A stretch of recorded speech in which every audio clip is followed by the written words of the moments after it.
Merci à vous toutes et tous de nous avoir rejoints aujourd'hui. Nous sommes ravis que vous soyez là avec nous pour ce webinaire. Cette présentation a été préparée par Elizabeth Leland et le professeur Richard Fanna de l'Université de Cambridge, et elle se base sur leurs travaux de recherche effectués en Ouganda. Comme vous pouvez le voir à l'écran, ces recherches ont été menées en coopération avec le programme UpGrow pour libérer le potentiel des eaux souterraines pour les populations défavorisées. C'est bien connu, bien que l'accès à des sources d'eau améliorées ait progressé en Afrique subsaharienne ces dernières années, il reste de nombreuses incertitudes sur la capacité de ces sources améliorées à fournir une eau sûre et en permanence sur le moyen et le long terme, notamment dans le cas des forages qui sont équipés de pompes à motricité humaine. Comme elle l'a souligné dans ses récentes publications de blog, si nous voulons minimiser ces risques, nous devons bien sûr veiller à ce que les travaux d'entretien et de réparation puissent se faire de façon optimale.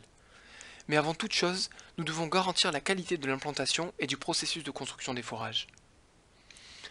Lors de son doctorat, Elisabeth s'est vivement intéressée à ce second aspect, et plus particulièrement aux facteurs susceptibles de déterminer la qualité de l'implantation et du processus de construction des forages.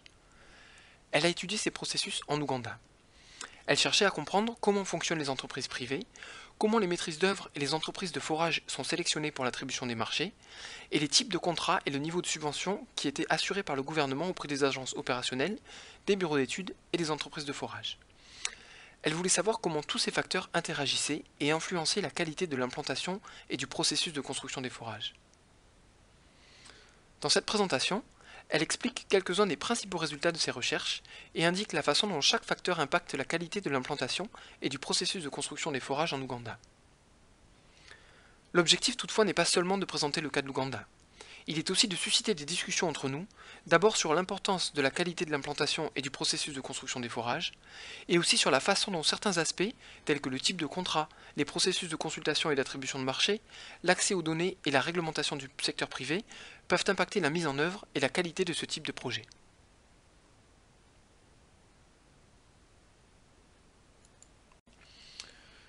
Nous allons commencer par un premier facteur, qui est le type de contrat, et comment justement chaque type de contrat peut impacter la qualité de l'implantation et du processus de construction des forages en Ouganda. En règle générale, les opérations de forage sont souvent conduites dans le cadre soit d'un contrat maîtrisé sur série, soit d'un contrat clé en main. Ce sont les deux typologies que vous voyez apparaître à l'écran, les contrats maîtrisés sur série en haut de la diapositive et les contrats clé en main en bas de la diapositive. Avec un contrat maîtrisé sur série, c'est la maîtrise d'œuvre qui choisit le site d'implantation du forage, puis c'est l'entreprise de forage qui réalise les travaux. Comme c'est la maîtrise d'œuvre qui indique à l'entreprise où forer, l'entreprise de forage sera rémunérée en fonction de la quantité de travail effectué et des matériaux utilisés pendant la construction, quel que soit le résultat du forage, productif ou non. A l'inverse, dans les contrats clés en main, l'entreprise de forage est responsable à la fois de l'implantation et de la réalisation du forage. Si le forage est productif, l'entreprise encaisse un prix forfaitaire dont le montant est spécifié dans le contrat et qui n'est pas lié au coût réel de l'intervention en question. En revanche, si le forage est négatif, l'entreprise ne reçoit aucun paiement car elle est tenue responsable du choix d'implantation. Ce type de contrat est donc souvent appelé un contrat forfaitaire, pas d'eau, pas de paiement, traduction de l'anglais no water, no payment. Jusqu'au début des années 2000, la norme en Ouganda était d'avoir recours au contrat maîtrisé sur série, le premier type de contrat que nous avons vu. Au cours des années 2000, cependant, beaucoup d'autorités locales et d'ONG ont constaté que de nombreux forages se révélaient négatifs lorsque c'était des maîtrises d'œuvre qui avaient en charge le choix des implantations.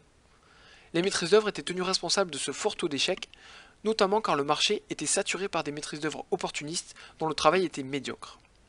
Leurs tarifs très bas et le manque de régulation permettaient à ces maîtrises d'œuvre opportunistes frauduleuses de remporter des contrats d'implantation. Et dans le cadre des contrats maîtrisés sur série, les maîtres d'ouvrage se devaient de payer la totalité des montants aux maîtrises d'œuvre et aux entreprises de forage, même si le résultat du forage était négatif. Beaucoup d'autorités locales et d'ONG ont donc eu recours aux contrats clés en main, qui leur permettaient de ne plus faire appel à ces maîtrises d'œuvre et de ne plus avoir à payer des forages improductifs. Au cours de ces recherches, Elisabeth a constaté que de nombreuses agences opérationnelles en Ouganda utilisent les contrats clés en main. Pendant son séjour en Ouganda, elle a interviewé 29 agences opérationnelles, par exemple, dont 26 sous-traitaient les opérations de forage à des entreprises privées, et parmi ces 26 qui sous-traitaient les opérations, 19 utilisaient des contrats clés en main pour l'implantation et la réalisation des forages. Les 7 autres utilisaient des contrats maîtrisés sur série.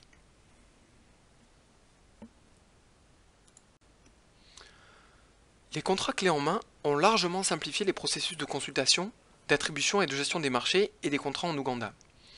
Pourtant, plusieurs personnes qu'Elisabeth a interviewées étaient aussi préoccupées par la qualité des travaux effectués dans le cadre de ces contrats clés en main. Le souci principal vient des conditions contractuelles qui instaurent un paiement forfaitaire en cas de forage productif et une absence de paiement en cas de forage négatif.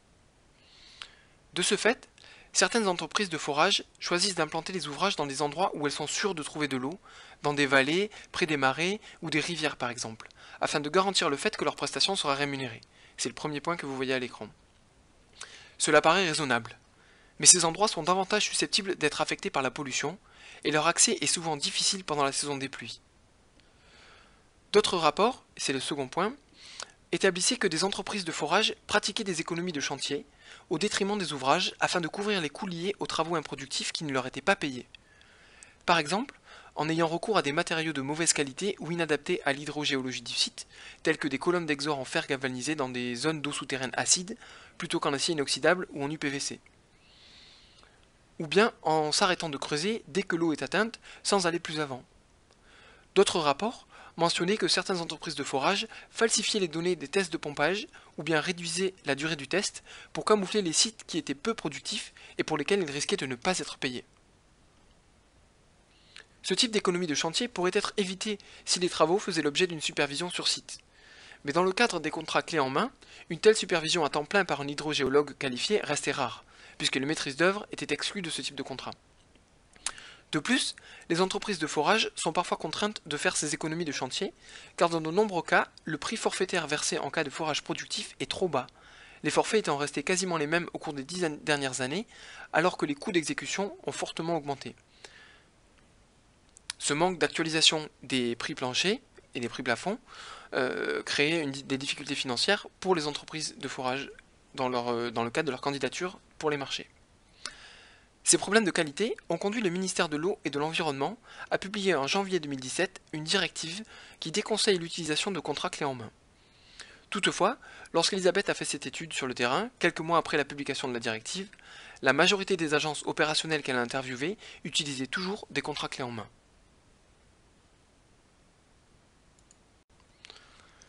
Nous allons aborder maintenant l'appétence à travailler avec les autorités locales, de la part des entreprises maîtrises d'œuvre et entreprises de forage. En effet, par ailleurs, au-delà du type de contrat, lorsque l'on considère la qualité du travail de terrain, il est important d'examiner les compétences des personnes qui sont en charge de l'implantation et de la réalisation des forages. Or, alors que l'Ouganda dispose d'un secteur professionnel du forage stable, avec 65 maîtrises d'œuvre agréées et 40 entreprises de forage agréées également, certains des maîtrises d'œuvre et des foreurs les plus expérimentés du pays ne veulent plus répondre aux appels d'offres qui sont publiés par les autorités locales. L'étude des raisons que ces professionnels ont invoquées pour expliquer leur décision de ne plus travailler avec les autorités locales a révélé 4 sujets clés, tous liés au processus de consultation et de gestion des contrats par les autorités locales. Tout d'abord, la question du prix. Plusieurs maîtrises d'œuvre et entreprises de forage interviewées ne sont pas satisfaits des prix forfaitaires proposés par les autorités locales, notamment en comparaison de ceux proposés par les ONG. Les personnes interviewées expliquaient par exemple que les autorités locales sont disposées à payer entre 1 et 2 millions de shillings pour l'implantation et la supervision, alors que les ONG, elles, sont prêtes à payer entre 2,5 millions et 3,5 millions de shillings pour le même travail. Les prix proposés par les autorités locales ne semblent donc pas être réalistes, et de ce fait, les maîtrises d'œuvre font des économies dans l'exécution de leurs tâches. Les entreprises de forage font face aux mêmes soucis et ne souhaitent plus travailler avec les autorités locales, dans de nombreux cas. Ces maîtrises d'œuvre et ces entreprises de forage indiquent donc qu'ils préfèrent ne plus travailler pour les autorités locales, plutôt que d'avoir à faire des économies de bout de chandelle dans leur travail, car cela serait injuste, d'après eux, pour les communautés bénéficiaires, et que cela risquerait aussi de ternir leur propre image de marque professionnelle. Deuxièmement, plusieurs autorités locales détournent les conditions contractuelles de non-paiement des forages négatifs, comme Elisabeth l'a mentionné précédemment. Comme elle l'a expliqué, si un forage est productif, l'entreprise de forage doit être rémunérée sur la base du prix forfaitaire complet, quels que soient les coûts réels de son intervention sur site, que cela lui ait coûté plus cher ou moins cher. Cependant, au lieu de payer la totalité de ce prix forfaitaire qui est établi contractuellement, plusieurs autorités locales ne paient que le montant du temps passé et du matériel utilisé. Or, Sans le paiement de la totalité du forfait pour les forages productifs, les entreprises de forage ne peuvent pas recouper les pertes qu'ils encourent lorsque les forages qu'elles creusent sont négatifs et ne leur sont donc pas payés. Pour pouvoir récupérer ces coûts-là et ces pertes, il faut que leurs forages productifs soient eux payés au total du prix forfait. Troisièmement, et troisième raison qui explique le refus de certaines entreprises de forage et de certaines maîtrises d'œuvre très qualifiées de travailler avec les autorités locales, ce sont les demandes de pots de vin, qui sont visiblement courantes dans les processus d'appel d'offres qui sont pilotés par les autorités locales.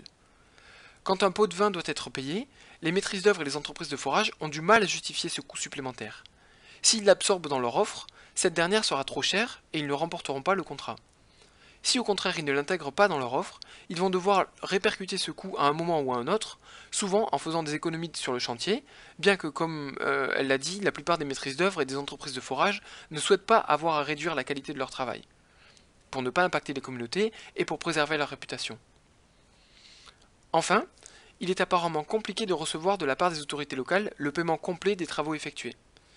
Plusieurs entreprises de forage ont confié avoir eu à attendre parfois plus d'1 an pour recevoir la totalité des paiements.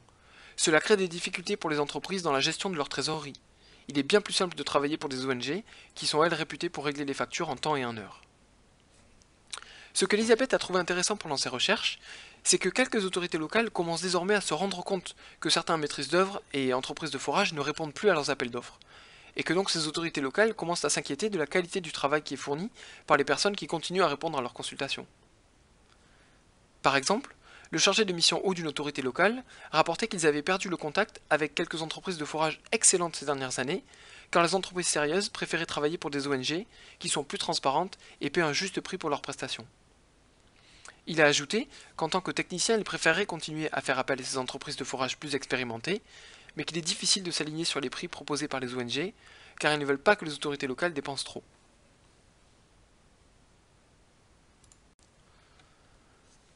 Les deux derniers points qu'Elisabeth souhaitait aborder au sujet de l'Ouganda sont très positifs.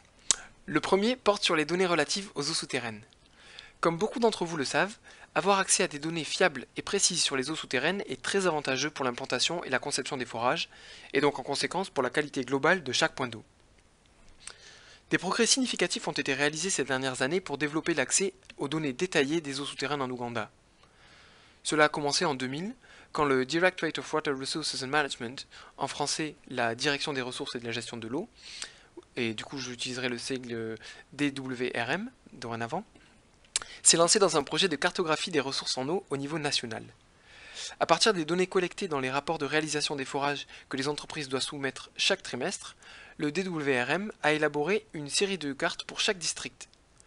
Chaque série de cartes comprend notamment une carte des recommandations technologiques pour l'approvisionnement en eau, une carte des conditions hydrogéologiques, une carte de la qualité des eaux souterraines, et une carte du potentiel en eau souterraine qui donne des estimations de taux de succès des forages. Cette diapositive montre le potentiel par exemple en eau souterraine du district de Kibale. L'amplitude et le niveau de détail de ces cartes sont remarquables. Ces cartes sont devenues d'ailleurs un atout fantastique pour les autorités locales, les ONG et les autres acteurs en charge de l'implantation et de la réalisation des forages.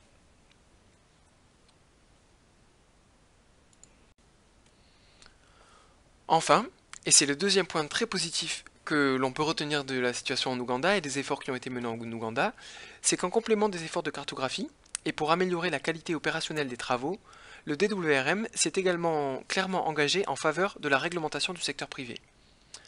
Les efforts de réglementation ont commencé en 1999 lors de la création des licences pour les entreprises de forage. Au vu du nombre de maîtrises d'œuvre opportunistes, le DWRM a récemment reconnu le besoin d'étendre ce système de licences aux maîtrises d'œuvre également.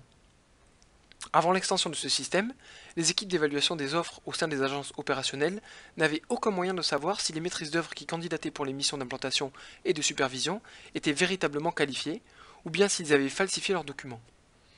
Lorsque c'était une maîtrise d'œuvre opportuniste qui remportait le contrat, cela menait ensuite, comme on l'a vu précédemment, à des ouvrages sur site de piètre qualité, et comme nous l'avons vu plus tôt dans cette présentation, c'est une des raisons pour laquelle de nombreuses agences opérationnelles se sont réorientées vers les contrats clés en main dans le milieu des années 2000. Afin de faire évoluer la situation, et pour fournir des orientations aux équipes d'évaluation des offres, le DWRM a donc commencé à délivrer des licences en 2016, il y a 3 ans. Pour obtenir une telle licence, les maîtrises d'œuvre doivent envoyer leur diplôme, leur CV, ainsi qu'un aperçu de leur réalisation précédente. Ils doivent également prouver qu'ils ont des qualifications en hydrogéologie. Des qualifications en géologie seulement ne sont pas suffisantes. Les bureaux et l'équipement de la maîtrise d'œuvre sont aussi évalués, et chaque maîtrise d'œuvre est reçue pour un examen pratique et un entretien. Ce processus de sélection et d'agrément, en vue de la délivrance d'une licence de professionnel, s'est avéré très efficace. En juillet 2018, 65 personnes et 15 entreprises étaient dotées d'une licence professionnelle en bonne et due forme. Ce nouveau système de licence devrait donc pouvoir rassurer les agences opérationnelles et leur permettre de faire un nouveau appel à des maîtrises d'œuvre pour le choix d'implantation et la supervision des travaux. En conclusion, ces recherches nous le montrent bien. Il y a beaucoup de choses à prendre en considération lorsque l'on veille à ce que les projets d'approvisionnement en eau dans les zones rurales soient mis en œuvre de façon qualitative et optimale. J'espère que vous avez trouvé cette présentation utile. N'hésitez pas bien sûr à nous poser toutes les questions que vous pourriez avoir, et je repasse pour l'instant la parole à la modératrice.